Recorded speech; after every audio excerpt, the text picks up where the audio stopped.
What is going on, Degen's fight fans? We are back for UFC 69, Kev. UFC 69. It is me, Matt Proto, one of your hosts here with KOD Kev Dog. We're missing our boy, Jiu-Jitsu Dan Bet Juice today, but that's all right. We got it covered. We don't really need his opinion anyway because he disagrees with us in the main event.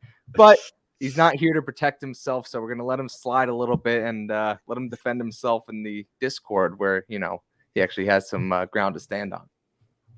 Man, you already know the vibes, Matt. Super happy to be here. It's a sunny day. We had a lovely day, lovely weekend last week. We finished 2.65 units, 37% ROI, for our inaugural slate with SoBet. And then, of course, cashing in with the Knights.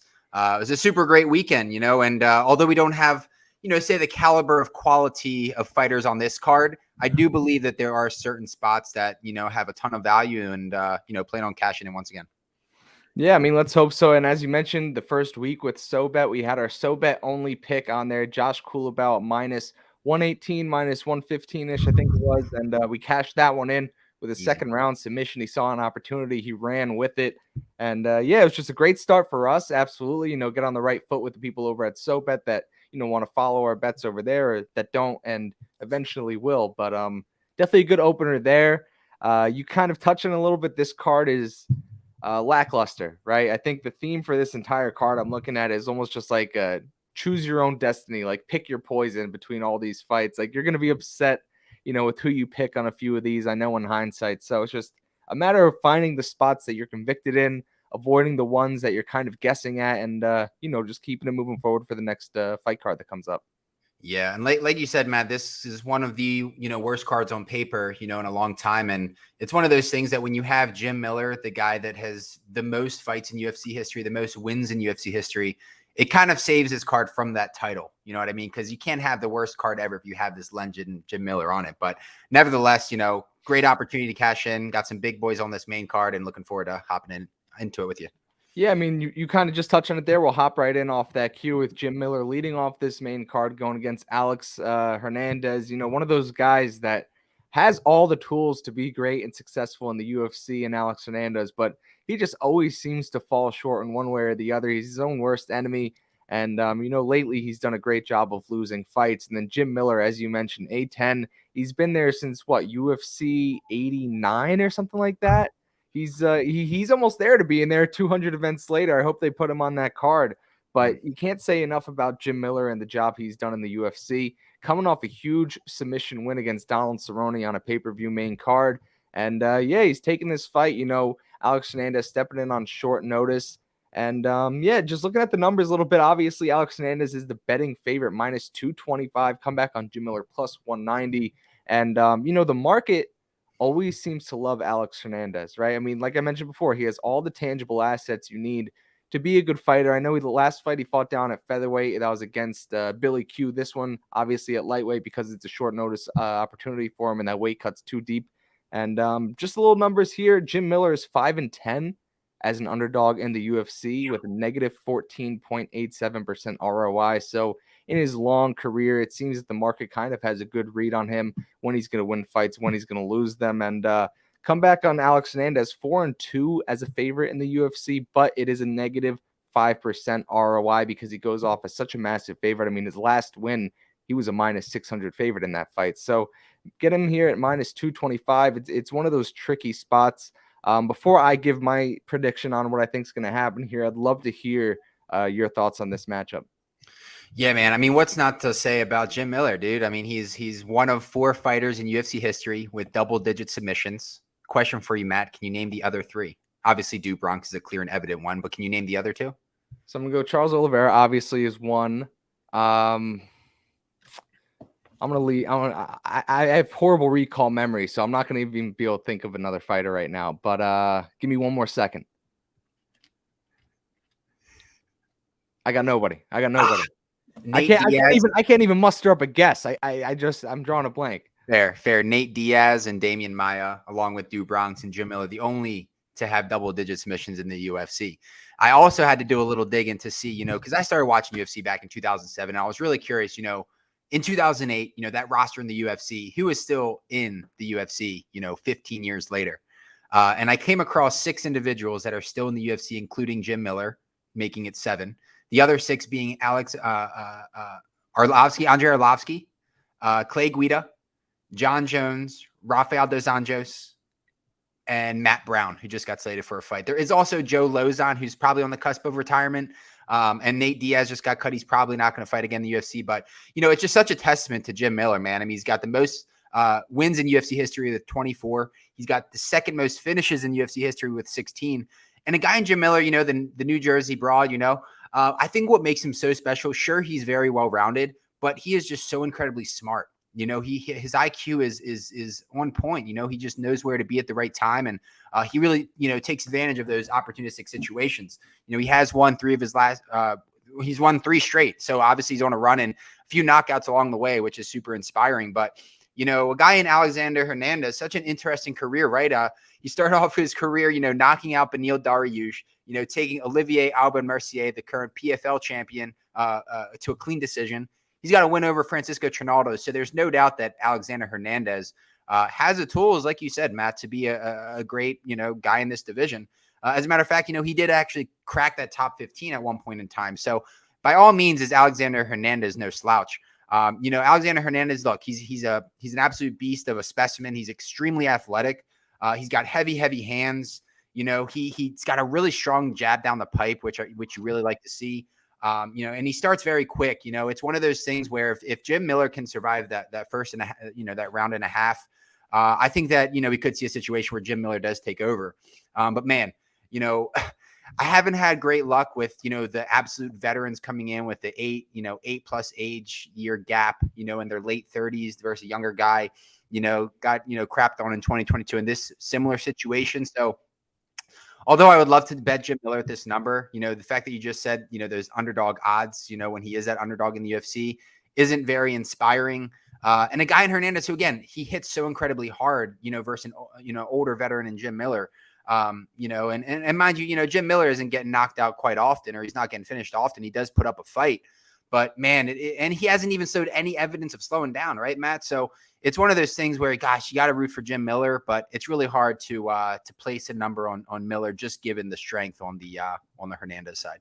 Yeah, for sure. I mean, you look at a guy like Alex Hernandez, right? I think if there were 3 2-minute rounds, he'd be a world champion. But the fact that his cardio is limited, he hates getting punched in the face, like more than anyone, I think, on the active roster. It's so hard to get behind him. But when you look at these numbers, everything points to him. He's the younger fighter by like 8 years. He's the taller fighter. He's the longer fighter. He's the faster fighter. He's got better striking. Like, all these things add up to make like what should be a -400 favorite in this spot. He's -225, as I mentioned before. But there's just that one like factor that's he's not a fighter. He's an athlete, right? And then you look at Jim Miller. He is a fighter through and through. You mentioned most finishes in UFC history, up there with the most submissions in UFC history. He's one of the longest reigning veterans on the UFC roster. So this guy's been through it all. He's still out here fighting. And Alex Hernandez facing a 3-fight losing streak if he drops this one here. But it is worth noting that the guys that Hernandez is losing to, they're all really good and they're all in their primes. I mean, just look at these names. Renato Moicano, we've seen what he's capable of. Billy Q, we've seen what he's capable of. Thiago Moises, Drew Dober. Like, these are all guys that, are hitting their stride in the UFC. They found success. They know who they are.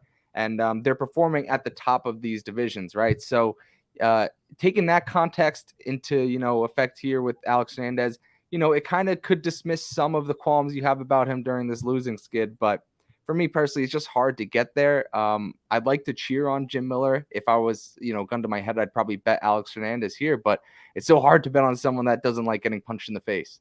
Yeah, no, you're absolutely right. And if there is a line that really caught me off guard, Matt, and I don't know how you feel about this, but the over 1.5 is at -135 in this spot.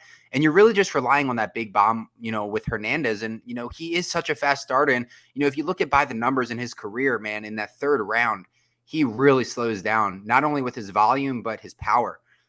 Because like you said, Matt, I mean, he is a phenomenal athlete. I mean, you just look at the specimen on this guy and you already know that he can pack the punch, but it's one of those things that it's like a double-edged sword. Because once you carry all that muscle and that leanness, it does take a toll on your cardio, getting that oxygen to those muscles. So gosh, like I feel like Jim Miller's true path here is to win a really greasy decision. It's really hard for me to see a finish on the side.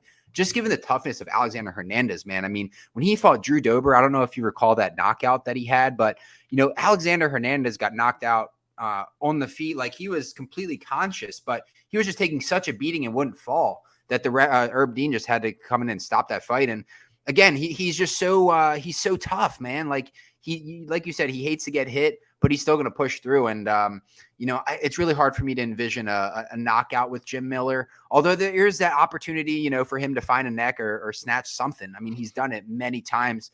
A guy who has, all those submissions, it wouldn't surprise me. But I do expect a really, really greasy fight here.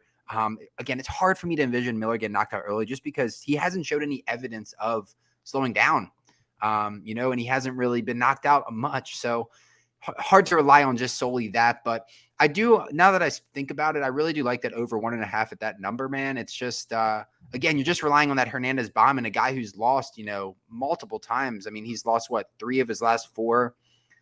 He's won 2 of his last 5. So it's like, who knows where the confidence is in Hernandez to just come out here and knock out a legend in Jim Miller. So for that reason, I like the over 1.5 in this fight. Yeah, I mean, I could see that. It's just so tough the way that Hernandez fades like towards the end of the first round, right? But him taking this fight on short notice, I feel like it could go one of 2 ways. Either he's going to come in and like be very cautious, to try not to tap out that gas tank too early, or it's just going to be like, listen, we have 1 round to do this shit. I don't have much more cardio beyond that. Let's try to get the job done there. So really nothing I'm personally liking in this fight. I think, if Jim Miller wins, like you said, probably by a submission or a greasy decision, Right. like you mentioned. Alex Hernandez seems pretty straightforward. It would probably come by knockout. Don't see him racking up 2 full rounds here just because, as you mentioned, the cardio issues on his side. But, should be cool to see Jim Miller back in there. Alex Hernandez has the potential. So good matchmaking, I think. I know it came together on short notice, but should be a fun fight altogether. Move on to this next fight. Complete opposite. Not a fun fight at all for the fans. I don't think either of them in there have fun when they fight either. You have William Knight minus 115 taking on Marcin Prachnio at minus 105. Ugly fight, right? I mean, William Knight fought at 255 pounds, a heavyweight division last time out, coming in making that 205 light heavyweight limit. We'll see how he looks on the scales. He posted like a progress update on his Instagram recently. He looks like he's cutting the weight healthy.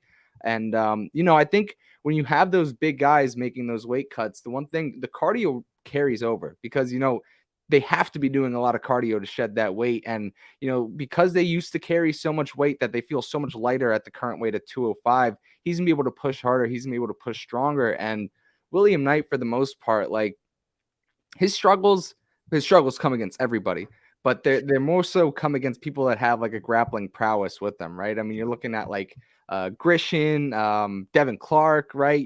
Even Deun Jung took him down like 7 of 8 times. So these guys that have some sort of like grappling IQ and capability, that's who gives him problems because that's really his game plan. He's not a guy that kind of wants to stick on the outside. He wants to get in close, push you against the fence, maybe even get some of his own takedowns and work from the ground, a little ground and pound. And, he kind of has a dance partner here to do so. I mean, Marcin Prachnio, if anything, that's his shortcoming is grappling because he's really not good at it. I mean, he's not good at anything in particular. Striking, he gets hit a ton. He could get hurt on the feet.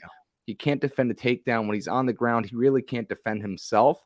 So this would pretty much just be like, hey, I think Marcin Prachnio is just not good, right? But I don't think William Knight is any good too. And I mentioned this to you and Dan on in our own private Discord about how I'm trying to implement a strategy not to fade bad fighters with another bad fighter, right? Because then you just kind of overlook the shortcomings and the flaws of the fighter that you're fading the guy with because you think they're just so bad. And the most recent example for me, it cost me the last leg of my parlay was Devin Clark a few weeks ago taking on Deun Jung, 2 guys I ironically just mentioned there. But it's just tough. I think when I'm looking at this fight, minus 115, minus 105, the number is not juicy enough for me to play either guy. Like if I were to play this fight, I would need like a plus 150 on either side to feel any bit good about it. I favor William Knight to get the job done, but from a betting standpoint, I'm not going to do so. And the over-under as well, it's so unpredictable.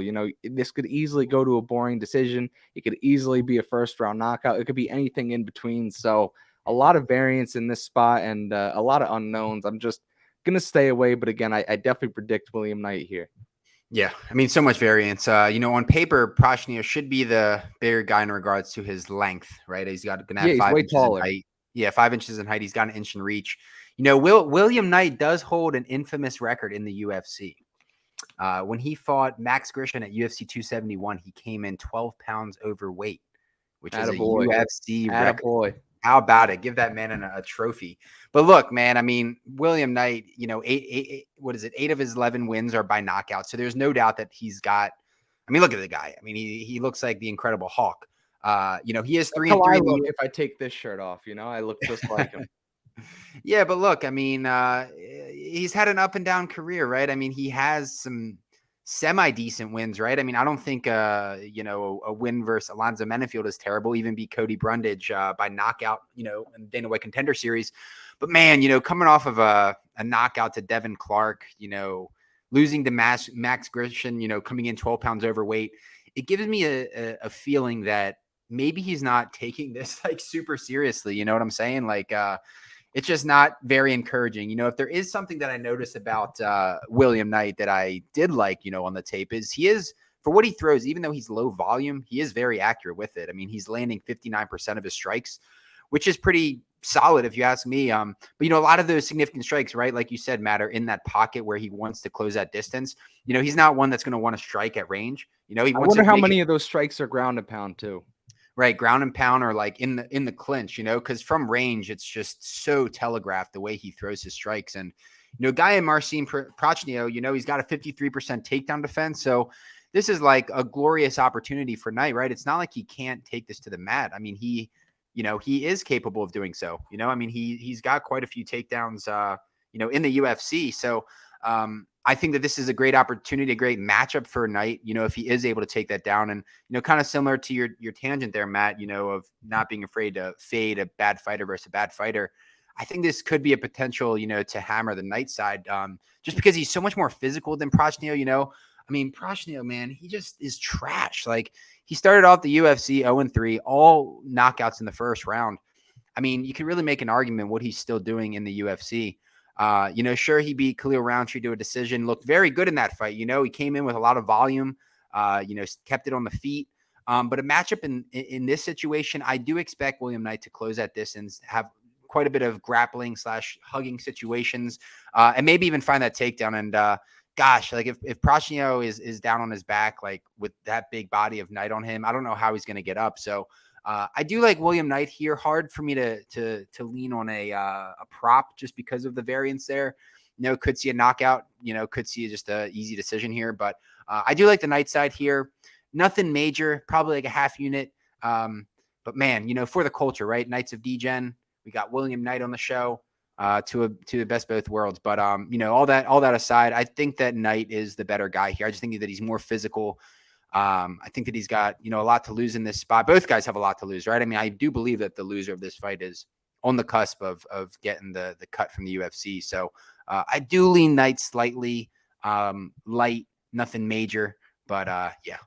You kind of make a good point there. I mean, William Knight's name is in our show, right? Fight Night. I think we might have to hit up our people at Bet Online, get a little odds boost on William Knight here. The Fight Night William Knight odds boost, just for the culture, man. Yeah, man. I mean, we both lean him, so why not? It hurts me going against a fellow Polak and Prachnio, but sometimes you got to do what you got to do. It's worth noting that his 3-fight losing streak, Prachnio's before in the UFC, was spearheaded by a loss to Sam Alvey.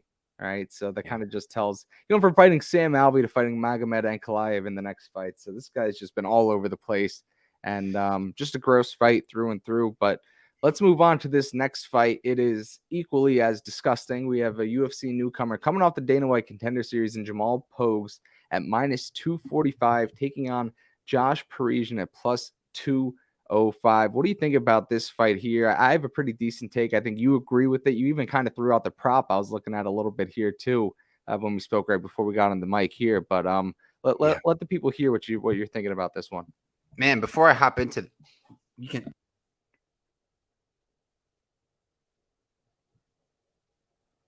can't hear Kev. We lost him.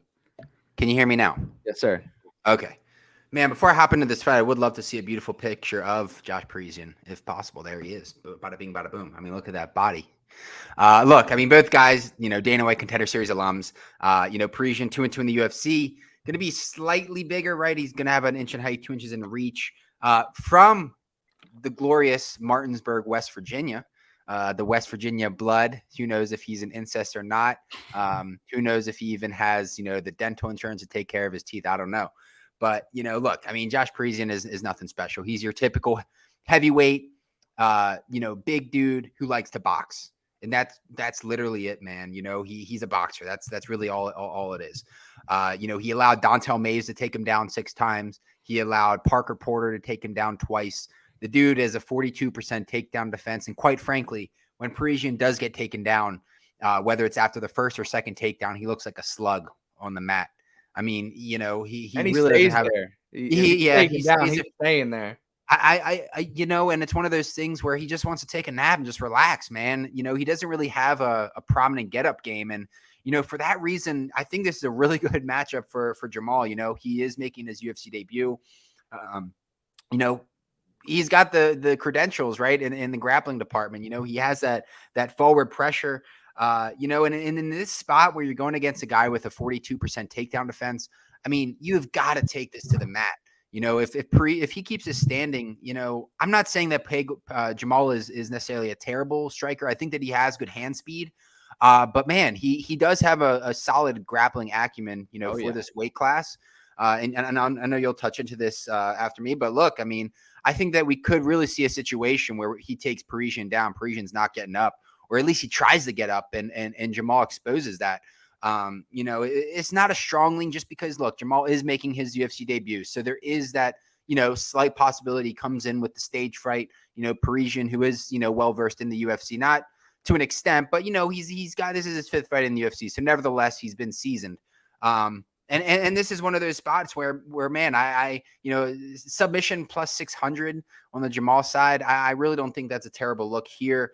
So going to be a fun one. But nevertheless, Jamal is going to have to grapple here. I just can't see a world where he keeps his standing and wins the decision, nevertheless getting knocked out. Because look, I mean, for how bad Parisian is, he does have power if he can land 1 or 2. Like there's no doubt that if he can land 1 clean, he can take out Pogues for this weight.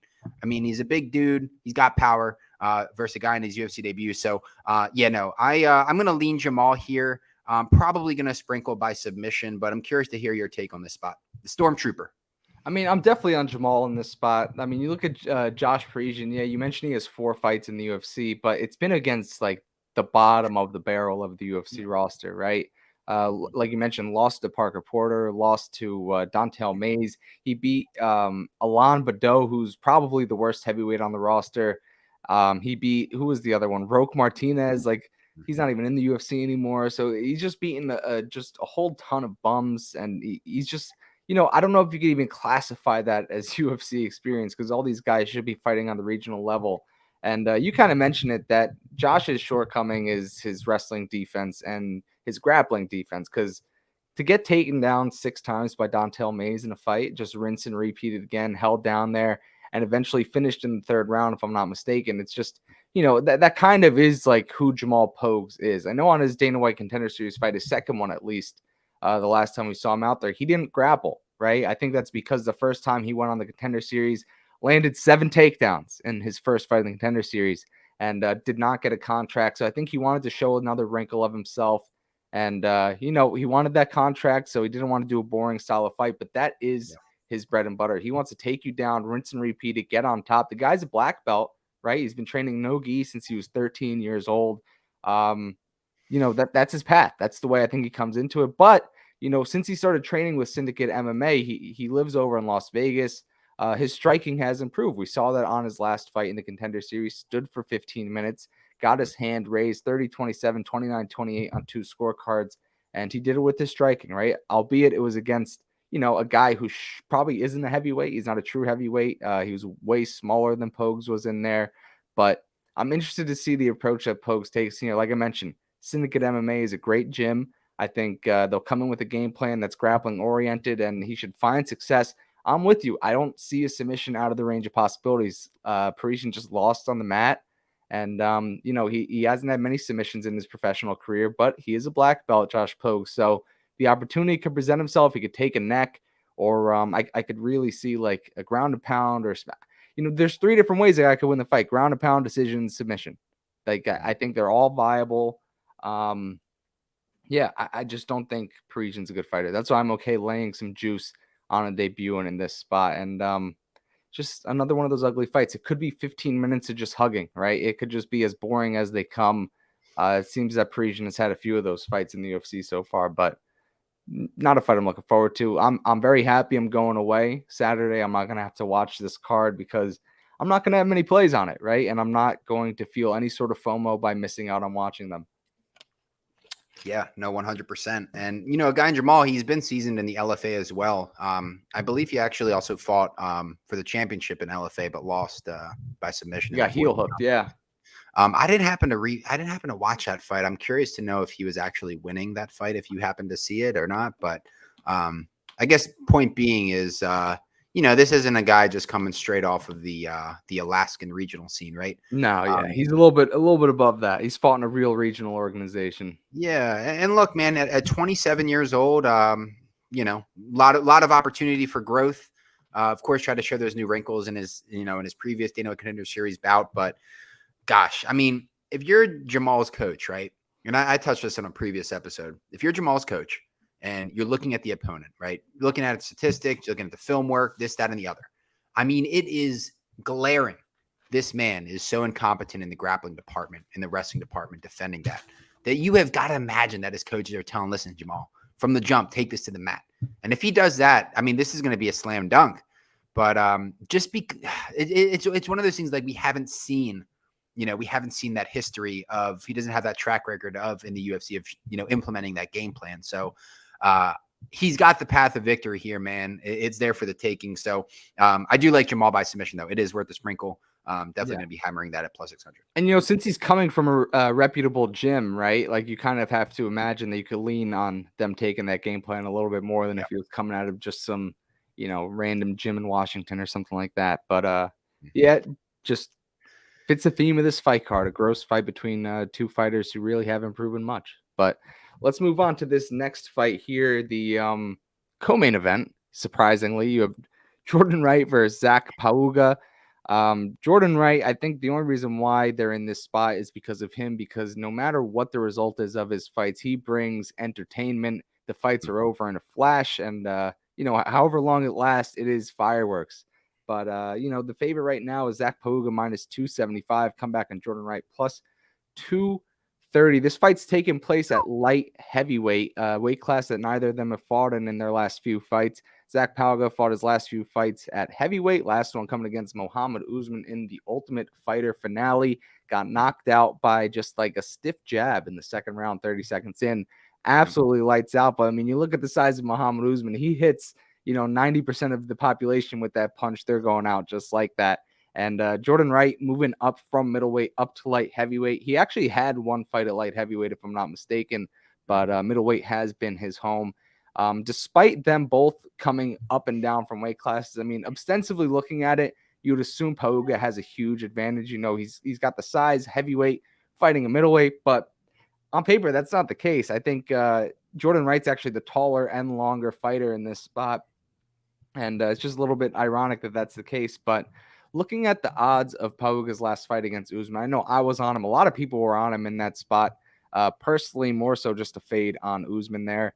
He was minus 275 in that spot. So to be minus 275 in this spot, moving down a weight class, kind of interesting tidbit there. But when you're looking at like who Pauga is as a fighter, right? He's an ex-football player, ex-running back, has only been training for about 4 years now.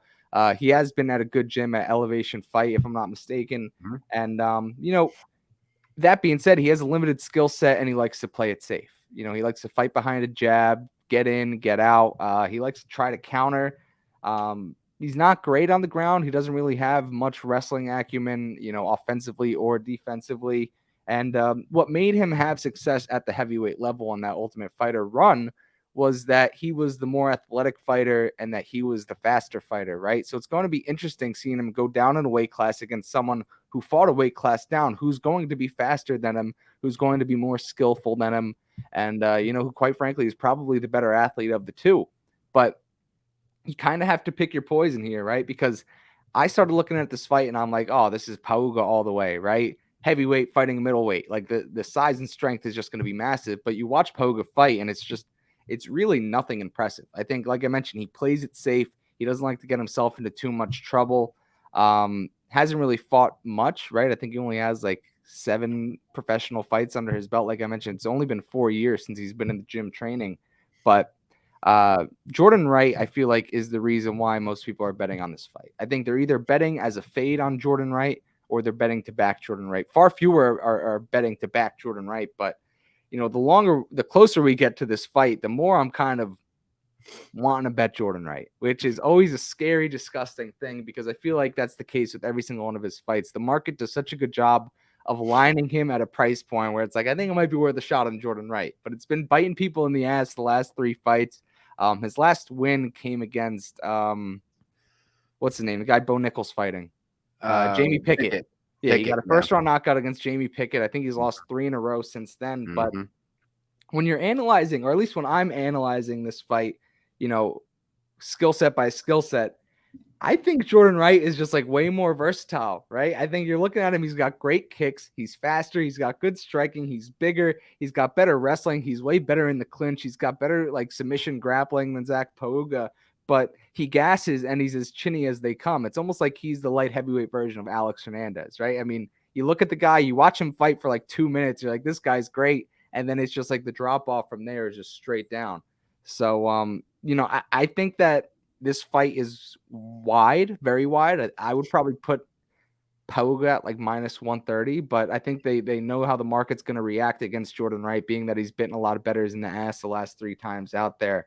But it's just interesting because I think that Jordan Wright is the more dangerous fighter of the two in there. I think he's more versatile. And if you look at his track record of fighters, obviously I've said it a few times now, the storyline of this is going to be a heavyweight fighting a middleweight at light heavyweight. But Jordan Wright's last few fights have all been against guys bigger than Zach Pauga. I mean, Dusko Todorovic is bigger than him. Bruno Silva is bigger than him. Jamie Pickett's bigger than him. All these guys, even Marc-Andre Barriol is bigger than Zach Pauga. So it's not like he's going to have to get over this huge size differential or like climb that barrier. That's just not the case here. He has more UFC experience than Pauga. Like I could go on a tangent that makes me want to bet Jordan Wright here and nothing more to make me want to bet Zach Pauga other than a fade on Jordan Wright. And it's kind of like what I said earlier. The theme of this is just don't fade a bad fighter with a bad fighter. Like I get people want to fade Jordan Wright, but like I got myself into trouble with Zach the last time he fought. I wanted to fade Muhammad Usman. He's not a great fighter, so I faded him with Pauga, kind of ignoring his shortcomings. And what happened? He got knocked out in the second round. So, I'm leaning, especially at these odds, Jordan Wright. It makes it worth it to bet him at plus 230. I also was looking, a line that really interests me was Jordan Wright by submission. I think it was sitting around plus 900. My thought for this is that, he's had a wrestling-oriented approach his last 2 fights. If you remember, against Marc-Andre Barriol, he took him down a few times. He was going to take him down again, and he just got caught into like a power guillotine by Marc-Andre Barriol, right? You look at the last fight against Dusko, he won that first round. I mean, he won it by wrestling. He was grappling Dusko, taking against the fence, taking him down, staying in that top position. He just gassed himself out. So to see him at light heavyweight, maybe there's a chance his cardio is a little bit better at this weight class. Maybe his chin is a little bit better at this weight class. These are kind of unknowns, but they're unknowns you're willing to take a stab on at plus 230. So, it's gross. I'm on camera saying this, guys. Like, you guys could play this back in my face if he gets knocked out in the first round, or probably when he gets knocked out in the first round and rub it in my face. But, I have to go with the Beverly Hills Ninja here. I have to. Yeah, I mean, I look. I mean, for one, this is a definition of dog or pass situation. Another thing is with these guys, gosh, these are some nicknames, right? You've got Jordan, the Beverly Hills Ninja, versus Zach the Ripper Pauga. And for those that don't know, Zach the Ripper is a reference to Jack the Ripper, who is one of the most infamous serial killers of all time. So I don't know. I just think that's kind of unique. Yeah, I just thought that was kind of unique. But yeah, no, I mean, look, like you covered it really from toe to toe, Matt. Look, I mean, Pauga really is coming out very highly touted out of the Ultimate Fighter, right? You know, when he fought Muhammad Usman, I mean, don't get me wrong, he looked great in the first round. I mean, he almost tripled the volume just in the first round alone versus Usman. Got clipped early in the second, so it's one of those where I think, you know, this fight here for Pauga is it's a very influential one, right? Because if you come in here and lose the second straight, I mean, the trajectory of your career can really change. But if you come out here, make a statement and show like, look, last fight was a fluke, comes out, knocks out Jordan Wright, I think that'll give a lot of confidence on the Pauga side. Like you said, Matt, you know, Jordan Wright has added, you know, a little bit of a wrinkle into his game, you know, with his last 2 fights, landing 5 total takedowns. And a spot like this, man, I think that it would be really useful. But man, you know, you watch Jordan Wright fight and, you know, sure, he's got really heavy hands. Sure, he's very technical on the feet and sure he can be that hammer, but man, I mean, he's just got zero head movement, man. It's just like a statue right on line where his opponents can just aim at him and tee off. And he's also the worst nail probably on the roster. Yeah, worst nail, worst chin, doesn't move his head. And a guy in Pauga who is a type of heavyweight or light heavyweight, I should say, that is going to remain active. You know, he is going to work behind the jab. He is going to stay busy. It's not the best matchup for Jordan Wright on the feet. You know, look, Jordan Wright is, you know, has lost 3 straight. So this is a now or never situation for him. You know, maybe that adds a little bit of mustard on him. But look, man, I do believe that at that number at Jordan Wright, it's really hard to ignore. Especially given, even though he lost his last 2 fights, and even though all 4 of his losses are by finish, I do believe that there is that opportunity for Jordan Wright to expose the grappling defense on the Pauga side, because we really haven't seen that. And, you know, I firmly expect Pauga is going to want to keep this on the feet and land volume and accumulate damage. So, you know, again, it's a really weird fight to the trajectory of Pauga's career. I think that he has a lot of potential, you know, coming out of, you know, Elevation Fight Team there in Colorado. You already know that he's going to have top tier cardio. All those guys do, right? You know, dealing with that elevation there in Colorado alone. So, you know, look, I think that Pauga should get the job done here, but I'm not quick to throw Pauga in a parlay. This is just one of those where it really is a dog or pass situation, especially at this line. And it's interesting you say that minus 135 line, Proto, because I would have lined this probably around the 150 to minus 160 range. And at minus 265, you know, it really is a testament to the bookmakers. Like, look, Jordan Wright sucks. And it's just that simple. So, yeah, I think this could be a potential bounce back spot for Jordan Wright. But it's really hard for me to trust a guy who, again, just doesn't have that nail, and really isn't able to absorb that damage at ease. So, probably going to fade this all around. But if I had to choose at this number, pure value, it's got to be the Jordan Wright side. Yeah, and I guess kind of like the reason why I wouldn't be so nervous to take right here is because Pauga isn't like a massive finisher on the feet, right? I mean, he has 2 knockouts in 7 fights, I think it is, one of which came in the Ultimate Fighter house, and the other came, I think, in like his second professional fight against someone who was 1-0, right? So we don't see much knockout power coming back from Pauga, so I don't know. It's tough for me to get to minus 275. Like I mentioned, I could even see this fight being a true coin flip. Like if you remove all context from like their last 2 fights each, probably looking at a coin flip of a bet here. But plus 230, Jordan Wright. He's one of those guys I like. I feel like I keep going back to the well and betting on Jordan Wright. Like I feel like I have to get it right eventually. Like no pun intended. Kev, you're muted, but you know, no, you're muted on the thing. What are you, a boomer? Now your mic doesn't work. Now it should be good. There you go. Oh my gosh. But look, yeah, no, I mean, you make a lot of really good points here, Matt. And it's one of those things where when you're breaking down this fight, it's like, just take it to the basics, right? You have a guy making his 7th bout in mixed martial arts, you know, coming off of a knock. Like there's so many things on the Pauga side that is so uninspiring, you know? So yeah, it's, man, if you're taking Pauga in like a parlay, look, he can come out here and knock out Jordan Wright again. It wouldn't surprise me. But it's just one of those things, man. Inexperienced, coming off the knockout, has yet to win in the UFC. Just not a lot of good things on the Pauga side. But hey, I mean, the bookmakers must see something in this guy, because at this line, I mean, we're not talking about any form of a coin flip here. So yeah, if Jordan Wright grapples, I think that Zach Pauga could be in a iffy situation. Yeah, and I don't know if it's as much as the bookmakers seeing something in Pauga more so than it is the bookmakers knowing the market wants to fade Jordan Wright. Yeah. You know, I feel like That's all this line comes down to. At least that's all I can make sense of. Yeah, no, it makes sense, man. It makes sense, but it's a you got Jim Miller on this card, man. Throw him on the co-main, but Yeah, I I think that agree with UFC is you. I kind of agree. strategically. Yeah, it's. I think they're just trying to strategically align it so right when they turn on the main card, they get to see Jim Miller, and then we're stuck in this whirlwind of fights. So fortunately, you're not going to have to endure that, but Yeah, thank uh, God. at least you'll be able to know that you'll be cashing in on Andrade in silence. Well, I was about to say, I mean, we can move on to the main event now, which is like the only fight I would be looking forward to. As many people know me, I'm the women's MMA guy. I seem to have the best. Personally, I think I see these fights better than the men's division. So, without ado, Jessica Andrade taking this fight on, I believe, a week's notice, minus 140, going against Erin Blanchfield. Come back on her plus 120. This line opened a little bit wider. It's since been closing, but it's worth noting that obviously Erin Blanchfield was supposed to fight. I believe it was Talia Santos. And, originally she was lined at plus 135 against Santos when that fight opened. The betting market then reacted and swung Blanchfield to minus 108. So just seeing similar reaction to this line, right? I believe it opened around minus 160, maybe minus 155.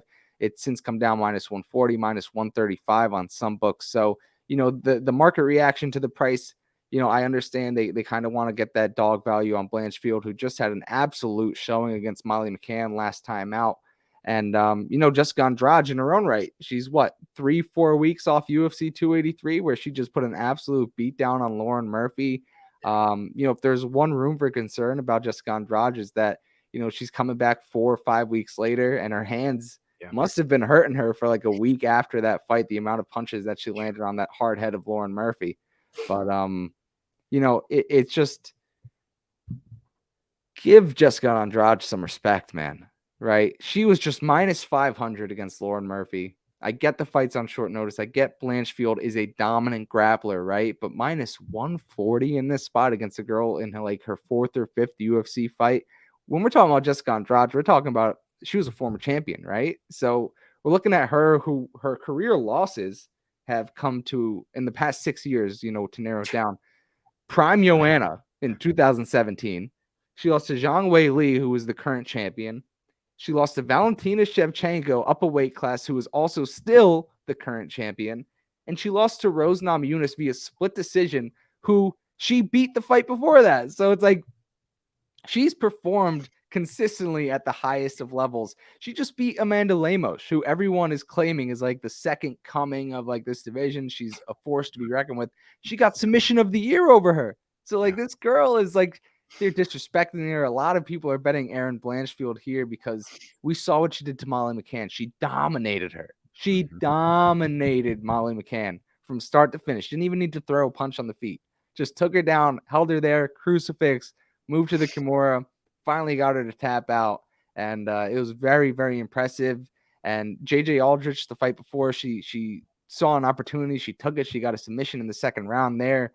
But, she is, in my opinion, at this current, she's 23 years old, right? So at her current state, she's a one-trick pony. She's damn good at that trick, though, right? Like she's a damn good grappler. Renzo Gracie, black belt, shows us time and time again that she's deserving of it, that, her credentials are legit. But when you get to this top level of the division, what sets you apart is being able to do it all, right? Jessica Andrade is not going to get beat by a one-trick pony. I think a lot of people are kind of referring back to this Valentina Shevchenko fight that she had 2 years ago, where, she got ragdoll, taken down and down and down and down and down and submitted. So a lot of people are going to refer back to that. But Blanchfield, although she might be a better, in a singular facet, she might be a better grappler than Valentina Shevchenko, right? She's nowhere near the fighter that Valentina is. Like Valentina, the reason why her takedowns were so successful is because she has world-class striking that you have to worry about. You can't just prepare for a takedown. Andrade goes into that fight thing and she's going to be striking with Valentina. What do you know? Taking down, rinse and repeat. And then Valentina gets out-grappled by Talia Santos, who many people thought won that last fight against her. So then they kind of think, well, if Talia could do that to her and Valentina did that to Andrade, then Blanchfield should surely be able to do that to Andrade, right? But when you look at Blanchfield fight, She has zero striking that could set up these takedowns. It'll work against the lower level fighters. I mean, even against JJ Aldrich, she had problems. Like, she didn't even get the fight to the mat there. Like I said, she just jumped on the neck and choked her out from there. But she got dropped by Aldrich because she doesn't know how to protect herself when she's going in striking. It's going to work against like Miranda Maverick. It's going to work against Sarah Alpar, where, you could be so good at these one facet, right? And then kind of get your way up and climb the ladder using that and leaning on that. But Jessica Andrade is just a different animal. We saw it in the last fight. She landed like 300 300 strikes in a 3-round fight. She's one fight away from a title. She wants to fight Zhang Wei Li again. I know this is a different weight class, back-to-back fights in a different weight class. Does it make sense that a win here gives her a title fight against Wei Li, being that they're both in different weight classes? No, but nothing the UFC does make sense. They're going to do it. She lost to Wei Li. She wants to avenge that loss. They don't have a fight to make for Wei Li right now. So Andrade wins this one. It makes total sense that that's the fight that they're going to make. And even so, I mean, I know Valentina's fighting Alexa Grasso. That's 2 fights in a row at this weight class against top of the division. She is an option there as well. I think Andrade is in a fantastic position here to get the job done and find herself fighting for a title. I think that she thought she deserved it after her last win over Lauren Murphy. They just gave her a new 3-year contract today, if I'm not mistaken, Jessica Andrade. Probably part of the reason is that she took this fight on short notice, right? Flew in from Brazil to Vegas to fight a young prospect that I'm sure many people are scared of, but I could go on and on. Jessica Andrade is a fucking problem. She's a problem. What are you going to do? You can't just go in, head down, and try to take it out. She'll choke you out, right? You have to somehow find a way to get inside and set up those takedowns, which I really don't think Blanchfield could do. Just watch the tape. She can't strike. She gets hit in the face a lot, and you cannot get hit in the face a lot against Jessica Andrade and survive unless your name is Lauren Murphy. She's like one of a kind toughness. We're not going to see that again. The fact that she was minus 500, Jessica Andrade was, against number 4 in the division last time out, and looked minus 2,000. And now we get her at minus 140 against someone who's 23 years old, one trick pony, 4 fights into the UFC. Like, give it to me, bro. Like, give me all the Andrade exposure. I could look like a fucking moron. Again, I'll put myself out there, but I'm pretty convinced. I'm pretty convinced in Jessica Andrade at minus 140 here. I'm renaming these, by the way. These are now called the Purple Gatorade Money Shades, because I'm putting this on. We're going to cash in Jessica Andrade at minus 140 inside the distance. I love it. I think she could submit her. I think she can knock her out. If Blanchfield somehow finds the toughness to go 5 rounds with Andrade, it'll be a 50-44 decision. Just, Blanchfield has one shot here. That's to land one takedown, keep her down, and, get the job done. I just don't see it. I really don't. I'm sorry I went on for so long there. I'm over here absolutely salivating listening to you speak. And I'm thinking to myself, why hasn't he put on the shades yet? And I'm like, I'm thinking to myself, because usually when you have a money shades play, you throw them on right before the breakdown. I'm like, man, this is like the definition of a money shades play. Now, mind you, I've been on Andrade, earlier in the week, had to watch a little bit of film on the Blanchfield side to confirm. But look, I mean, Andrade's the number 7 women's pound for pound fighter in the world. Truly one of the most vicious and aggressive women's fighters the UFC has ever seen, right? I mean, she's tied for the most finishes in UFC strawweight history with Amanda Lemos and Rose Namajunas. Of course, she just made this bump to flyweight in 2020. I believe her record is 3-1 in the division, if I'm not mistaken. Just losing to Valentina there. But look, I mean, some of her most recent wins, right? Number 3 strawweight in the world, Amanda Lemos. Number 4 in the world, featherweight, Caitlin Chukagian. And number 6 in the world, Lauren Murphy. And, she's just getting the job done, man. I mean, she has been in the UFC for an extended period of time. And I think that we have seen a tremendous evolution from Jessica Andrade. There's a reason that she's Bate Azteca, the pile driver in Portuguese, man. Like, she brings it. She's going to push forward. She's going to frustrate you. And she's going to accumulate that damage on the other side. And, look, I have a lot of respect for Erin Blanchfield, right? She's got the glorified Renzo Gracie black belt in Brazilian Jiu-Jitsu. She's 23 years old and is nearly at the pinnacle of the game. So you have to give the woman the respect for making it to this point in her career.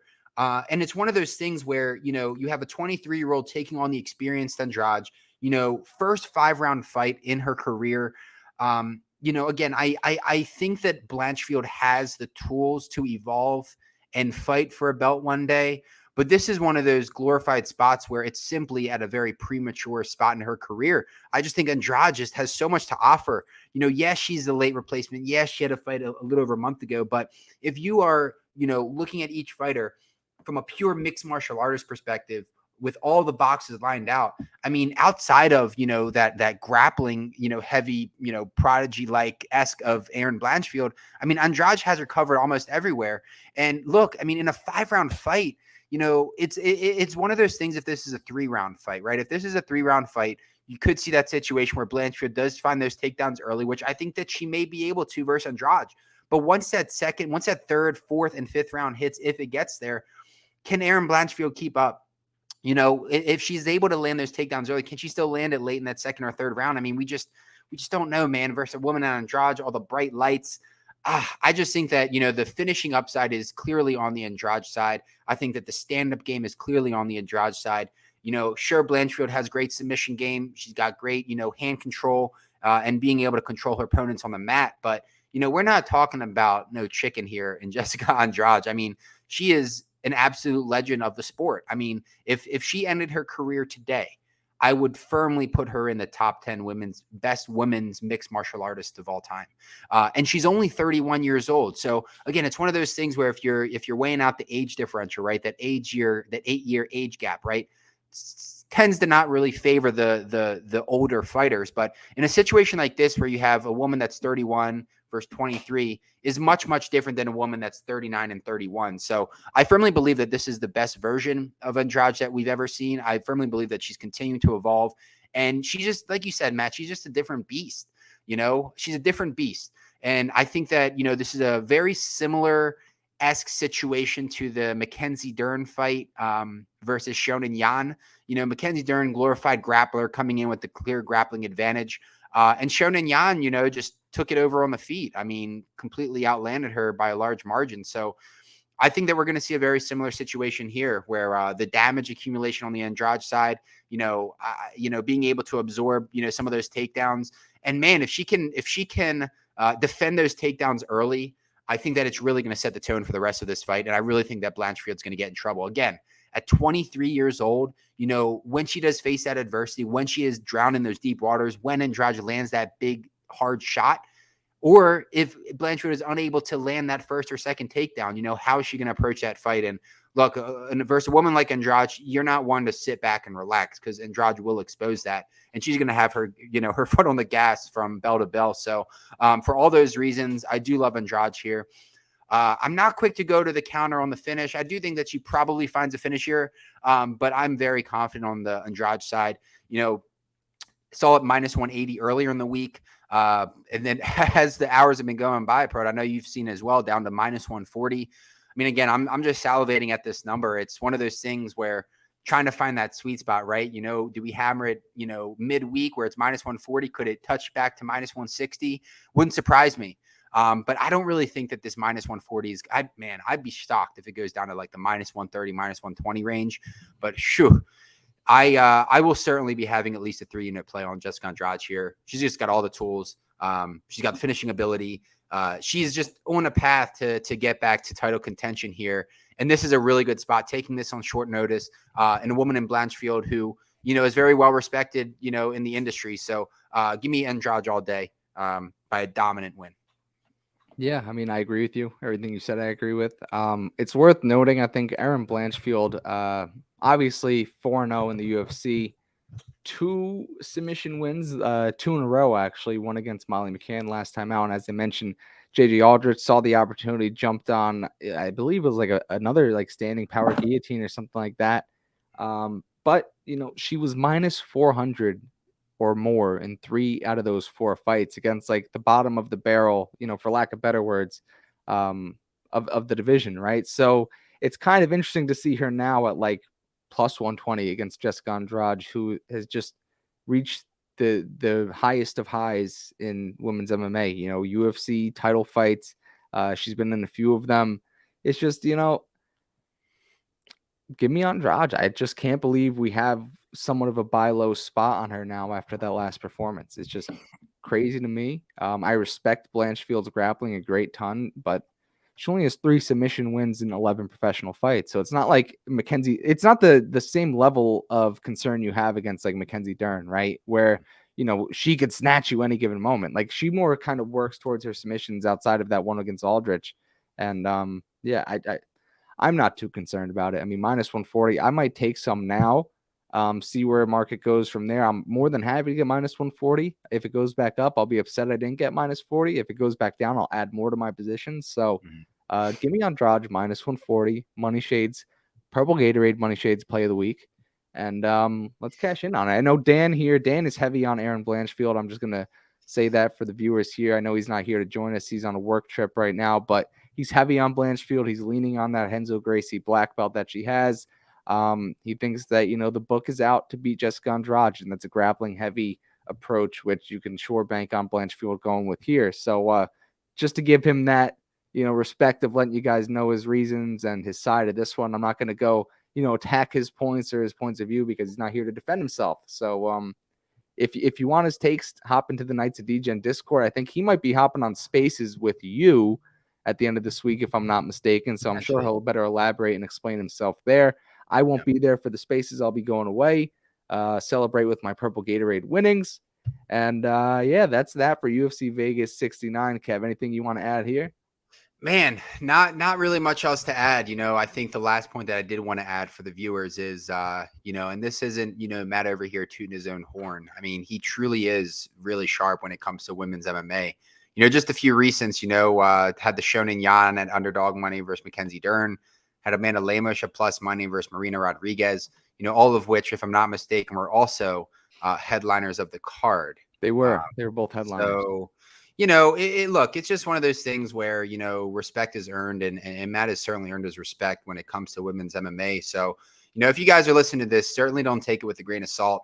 But hey, our other co-host who, is on the cusp of being a Brazilian Jiu-Jitsu black belt, is on the heavy grappler, if that says something. And a little bias, the jiu-jitsu guy going with the jiu-jitsu fighter, but it's okay. That's okay. Yeah, it's a little biased, but hey, obviously not the greatest of cards, but again, great opportunity here for UFC Vegas 69. Very special one here, with the women's bout, leading the way. So, and then of course the legend in Jim Miller. But look, I'm really looking forward to cashing in again with you guys and making it rain in the Discord. Yeah, I mean, if there's two things I know in this world, it's women's MMA and Gatorade. So, guys, thank you for tuning in here. Let's cash in on UFC Vegas 69. I'm going to try my best to find a play of plus 420 exactly to kind of go with the theme of this fight card. But guys, thank you for tuning in. This is Fight Night, and we'll see you guys next time. Peace.